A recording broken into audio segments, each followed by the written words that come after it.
macroeconomics is central to the work we do at the Ministry of Finance and the Reserve Bank of India. So many key policy decisions are driven and underpinned by an assessment of the macroeconomic situation. For example, should the fiscal deficit be higher? Should government run a bigger deficit? Should public investment be increased? Should the RBI increase interest rates or lower interest rates? These are all very, very important questions that touch upon the lives of millions. But these are all critically dependent on our assessment of the current state of the economy and where we think it's headed. So formally, these are assessments that are obviously made by the key policymakers. For example, the Ministry of Finance, the minister, in consultation with several people, makes key decisions on fiscal policy. How much should be spent, how much should be taxed, tax rates, et cetera, et cetera.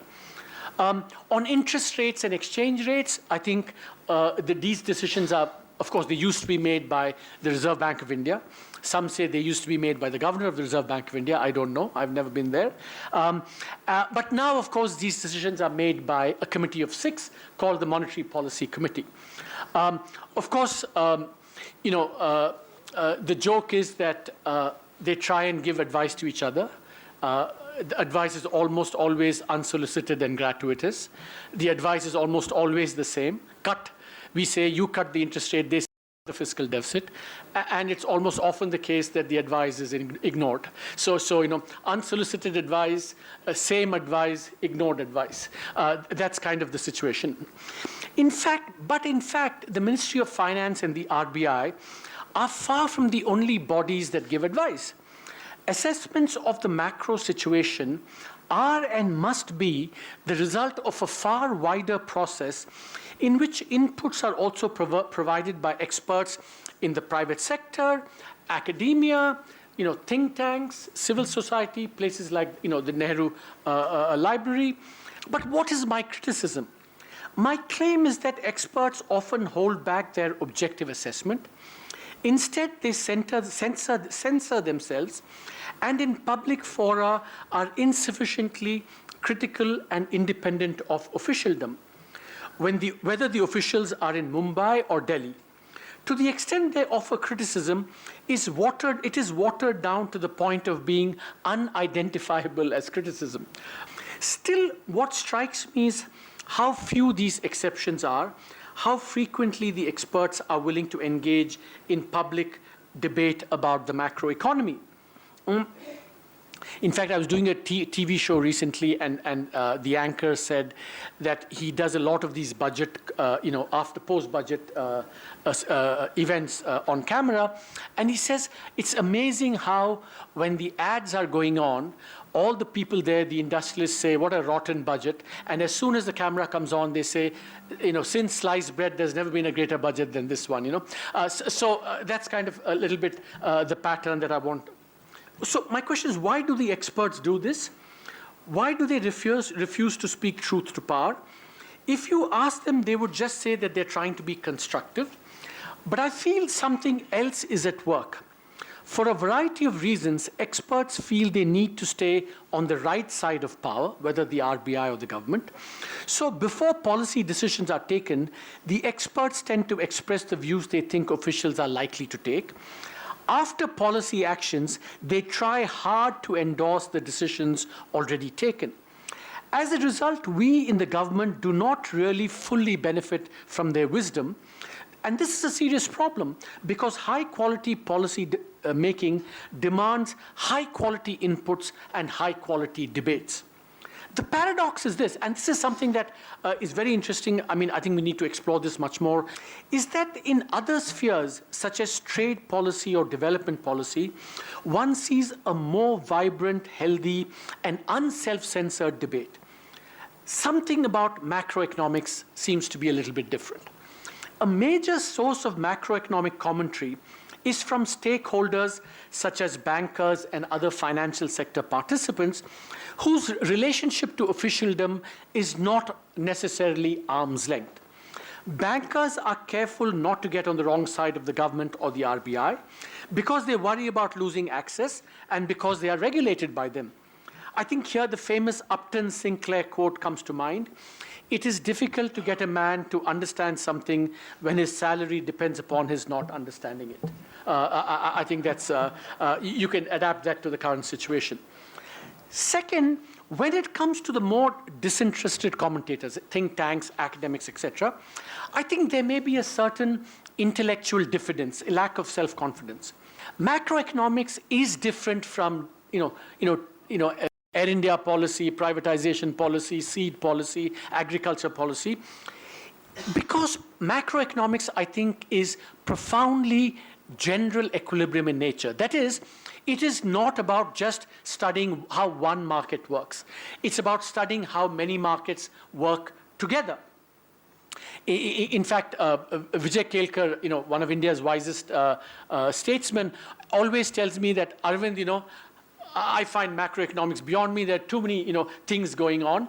And, just to be a little bit crude and technical here, if you think about it, the great Keynesian revolution in terms of thing was, Keynes said you have to study three markets together: the market for goods, the market for money, and the market for bonds. That was the great, Keynesian contribution, and, it came together after Keynes. Nowadays, I think you have to add a fourth market, which is the foreign exchange market. So if you want to intelligently understand macroeconomics today, and write about this, you have to understand how these four markets hang together and what their relationships are. Exchange rate goes up, it's good, bad. Interest rates come down, exchange rate also goes down. Fiscal policy affects interest rates and exchange rates. So I think it's fairly complicated at one level. And also, because of these complexities, it's much more difficult to be sure of the optimal policy stance. If you look internationally, for example, that, there's so much debate about, whether there should be Keynesianism, austerity, or whether there should be, less austerity. There's a lot of debate on this. So I think all this discourages even the most independent commentators from standing out, from being contrarian to conventional or official wisdom. If you take micro issues or development issues, India and Indians have always been and continue to be at the global academic frontier. If you look at our roll call of great economists in India, I don't want to list them, because when you list something, you exclude some, and then people say, he doesn't think, he's a great economist, and so on. So if you go back, from, the great, V.K.R. Rao, K.N. Raj, all those, Malanobis, all of them, the man who said the Hindu rate of growth, Professor Raj Krishna, K.N. Raj, you name all of them. They were great agricultural economists, development economists, and then, of course, T.N. Srinivasan, Jagdish Bhagwati, Professor Sukumar Chakravarti, all of these were, great development economists. But, in some ways, I think that India never had, not at the academic frontier as much as in other issues. And that's true even today. For example, while there are many Indian economists working abroad and in India, there is very little research on Indian macroeconomics, even in the United States. If you talk about poverty or, employment guarantee, everyone wants to work, or trade or development, everybody wants to work on India. But when it comes to macroeconomics, that's not the case. Indian macroeconomics, to be a bit crude, is just not sexy enough as an academic discipline. On the domestic side, there is a clear relationship between expert analysis and official decisions. Before policy decisions, the expert analysis is often illuminating, but once the decisions are taken, it's truly striking how the tune and the tone of the analysis changes. Analysts fall over backwards to rationalize official decisions. Let me give you 2 examples or 3 examples.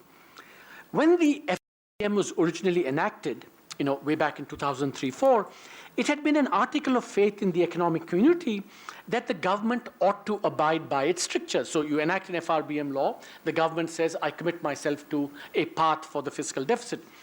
About a decade ago, however, the government decided to conform to the letter of the FRBM while violating its spirit by issuing large sums of off-budget bonds to oil companies to window dress the magnitude of the fiscal deficit. So, oil prices go up, your subsidies go up, it should show up as in the deficit, but then you do these accounting shenanigans and say, no, this is not a subsidy, it's something else, and then you obscure the truth in some ways.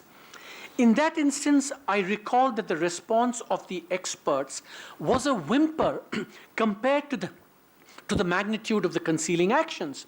Once the decision was made, it was rationalized rather than vigorously challenged. So that's one example. Something more recently has happened in the years that I've been here. A similar dynamic can be seen in the assessments of more recent budgets.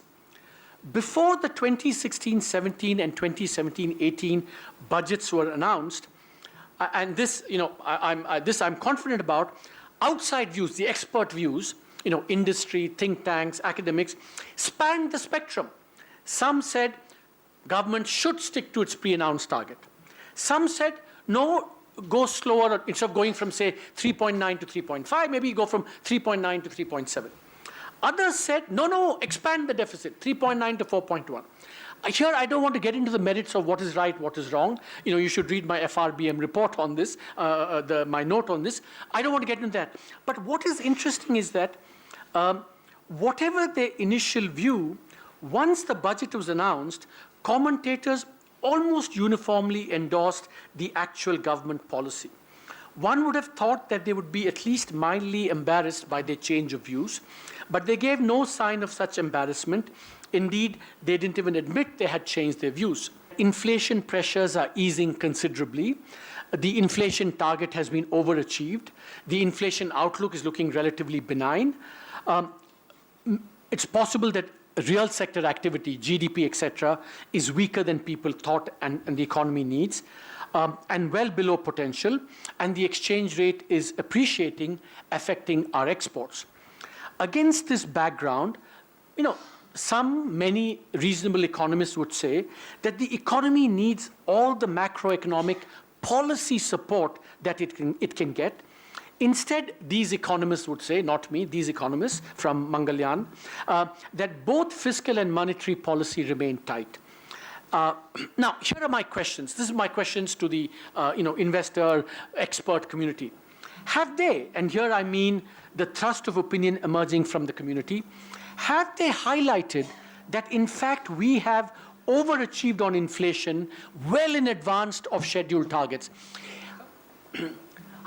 I mean, this is something that actually is something that I'm sure very few, because there's been no commentary on this at all. Again, remember, I'm not saying right or wrong. For about 8 months, we overperformed on inflation, even relative to the target, and yet I think very few of you would know that. We're also overperforming on our next year's target already. Very few people know that. The question is, why? Had they highlighted, for example, that a measure of inflation called core inflation actually has been declining steadily for several months now, and is on a target to achieve the medium-term objective of the monetary authorities.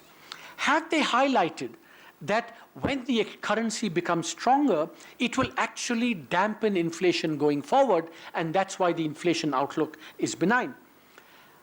Another very important point, have they highlighted that if you read any kind of commentary on the future, they will all say it's like almost a badge of seriousness and respectability. Geopolitical shocks and oil, we must guard against that. Standard. But have they highlighted that ritual invocations that oil prices could increase because of geopolitical risks are less plausible today because oil markets have fundamentally changed, placing a lid on upward price movements of oil? Have they highlighted that perhaps real activity could be recovering slowly, not rapidly, and hence that output gaps could be widening, moderating inflationary pressures? If you look at the latest IIP data, for example, it shows IIP growth decelerating since about July of last year. Have they highlighted that fiscal policy, and remember, this is has been tight, and to paraphrase something that Paul Krugman said many years ago, Perhaps fiscal policy is even irresponsibly responsible at this stage because public investment has not significantly increased at a time of weak private investment. So these are all questions that one could legitimately ask. In sum, have they highlighted that inflation is under control, activity may be not as strong as it should be, calling for fiscal and monetary policy support? There is a famous joke about asking 3 economists for a point of view and getting 4 different answers. But ladies and gentlemen, I want to submit to you today that there are hundreds of economists outside the government and RBI and several within, including people like me. Instead of getting 100+ views, or maybe even 200 views, we get about 1 view, the official view. So the joke about the economists, I would say, stands entirely turned on its head. Even more interesting, about a year ago, some officials, analysts, etc., were calling for a rate cut, a very large rate cut, and today they have gone silent. I don't understand why that's the case. Let me be clear. This alternative view that I presented, which is at variance with the consensus view, both on the assessment and the policy prescription, is not necessarily my view, and it may not even be the right view. But I think it is an eminently plausible view that must be part of the policy discussion, and yet we have not heard it or even anything close to it. In fact, I would say, reading the commentary of the last many months, it seems to me that there are some people from Mars and others from Venus, and the people from Venus have not even emerged and shown themselves up. It certainly doesn't show up in the commentary. I find this a somewhat disconcerting commentary on the state of macroeconomic commentary in India. We need more disinterested voices. I mean disinterested in the sense of not having a stake, not uninterested. Especially universities, think tanks, independent researchers that are distant from and not dependent upon the apparatus of power to speak up. This may require us to beef up capability in macroeconomic teaching in our universities so that we can build up the intellectual confidence for people to express contrarian opinions. In substantiation of this point, look at the debate on the FRBM committee report. Again, here, I'm not a disinterested party. I have a stake, but I don't want to go into the rights or wrongs. In India, I think social media is very active, omnipresent as elsewhere, but it has not yet become a forum for serious macroeconomic debates as elsewhere. I think another conclusion relates to the behavior of officialdom. I think we should also be critical. All officialdom wants validation for its actions. So in the short run, it will want to shape opinion in its favor. But in the long run, that's perhaps not desirable.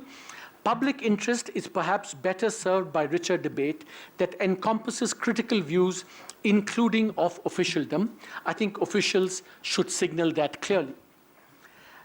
Now, there is, of course, the famous opening line from a very famous essay by Francis Bacon of truth. Francis Bacon was considered the father of the scientific method. The line is, what is truth, said jesting Pilate, and would not stay for an answer. I think in this post-truth world, with non-overlapping echo chambers of opinion, NDTV, Republic, they don't talk to each other, for example, perhaps Pontius Pilate would have actually would have wearied of even asking the question. It's not even worth asking what's truth anymore. I think it's become to that stage. But one thing is certain. Truth, no matter how elusive that notion is, the discovery of which, no matter how hard that search is going to be, requires diversity of opinion. That diversity will require both competence and capability. And above all, it will require voices that are not silenced, compromised, or conveniently moderated by the lure or fear of power. I think the unwritten rule is, for insiders and for insiders outsiders, is that inside you try and influence the debate as vigorously, honestly as possible, but once decisions are taken, outside you go and publicly defend decisions taken in the inside. Choose. You insider, you're an outsider. If you're an insider, you have the privilege of being inside and this, but that comes with certain responsibilities of how you must comport yourself externally. If you don't like those rules and constraints, go out and speak as loudly and truthfully and bitterly and acrimoniously as you want. That's the choice. That's the kind of, I think, unwritten rule. I want to explore the possibility that perhaps that rule is not totally right. That there is perhaps something about the insider-outsider that gives him or her some extra space, both what he should or should not do internally and what he should or should not do externally. It's possible that an insider-outsider, partly because he's an outsider, he's come from the outside, and maybe has outside options. Maybe he has more space, and therefore can be even more vigorous and honest and truthful internally. And maybe he has the space also to speak externally outside. The question is whether insider-outsiders have a little bit more space than insiders had.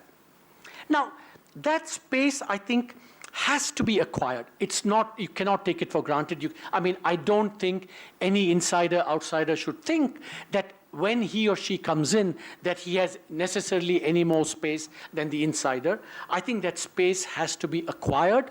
It has to be earned. It has to be gained, because otherwise you have to have the trust of the people inside in order to be able to do that. So, and that's not easy, and I don't think, but I would say that once that space is acquired by the insider-outsider, it's actually a very scarce and fragile commodity and needs to be used with utmost responsibility, tact, respect, and knowing the limitations. One of the, I think, the responsibilities or the really enlightened people who use this space are acutely aware of the limitations of that space or the limits of that space. I think you have to be aware of that, and that choice is going to be very person-specific, very circumstances-specific, and also upon the relationship that he or she enjoys with the people he or she interacts with. I think one of the mistakes that insiders-outsiders make is to kind of succumb to this, validation by, the Economist or the Financial Times as, as kind of the mark of thing. And I think that's also a pitfall that needs to be avoided. Here, I think of this in some ways as, if I may be permitted a kind of metaphor from the Mahabharata, and, please excuse my pronunciation. It's going to be a South Indian's pronunciation of all the characters in the Mahabharata. I don't say Karna, which I probably should, but I say Karna, and my apologies for that. So I think of this as kind of the Karna versus Arjuna conflict that goes on for, every insider-outsider. I think that, for example, it is kind of expected that the insider-outsider should not say things in public that are, maybe critical of government or, or don't strictly toe the official line. And that, of course, the dilemma is, if you're Karna, your dharma is loyalty, so you privilege that thing and you say, I belong to government, I'm of government, I'll respect that. But you could also see someone saying, but there is kind of loyalty to a higher truth, to dharma itself, and that might require, sometimes, saying that I will, privilege that dharma objective over the loyalty objective, and so maybe more outspoken in public. I think in some ways also, I think that sometimes the conflict becomes a false conflict.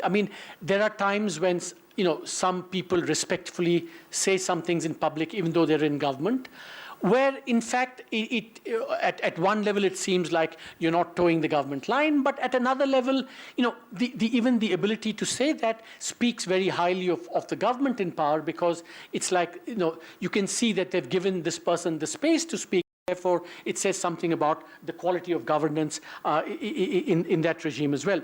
So, now I'm really rambling.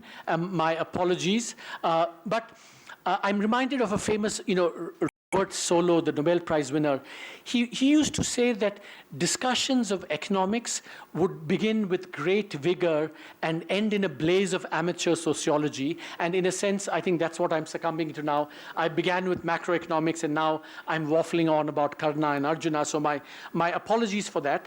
But I think this is something that actually, as an insider, outsider, I do struggle with, on an ongoing basis. What are the, the respectful limits? What are the limits you can exceed? What are the limits one can't exceed? When, how, and so on. So I think this is, it's something that, I think about very often. So I just want to say that, for example, if you look at the FRBM report, there was a consensus view, and, I felt very strongly that there was an alternative point of view. And so I wrote a dissenting note. I think I'm sure that there are areas where I have failed because I should have spoken up much more strongly, both internally and perhaps even externally.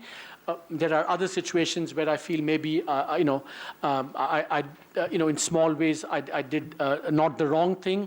But it is a struggle that I think that, one goes through all the time. So in conclusion, I want to say that I have this, strong opinion on the outside experts, and the fact that macroeconomic commentary is to some extent not as rich as it should be because of the lack of diversity of opinion, because of being, as I said, compromised or conveniently moderated by the lure or fear of power. But I think it cannot be a kind of one-way handing out. I think those inside, the insiders and insiders, outsiders, also have a responsibility to ask the same questions that they ask of outsiders, and discharge, and think about that to the best. I think that can I make a stray, just completely, given that I'm in the Nehru Memorial Museum. Jawaharlal Nehru used to go out and write these opinion pieces anonymously, lambasting the Prime Minister Jawaharlal Nehru, and I think to some extent what I feel is that the insider, outsider, I would say that one of the few checks against, not misusing one's privileged position is to be reflective about the privileged position and its limits and its potential abuses, and how one wields them. And I think that self-reflective character that Pandit Nehru had, I think it's something that is worth, whatever you may think of his Kashmir policy or his China policy, I don't want to get into that, but I think that certainly that, being self-reflective about privilege, power, its use, its abuse, is I think something that all public officials should have, and of course outsiders should have it. That's my critique, but I think insiders should have it as well. So with that, thank you very much for listening.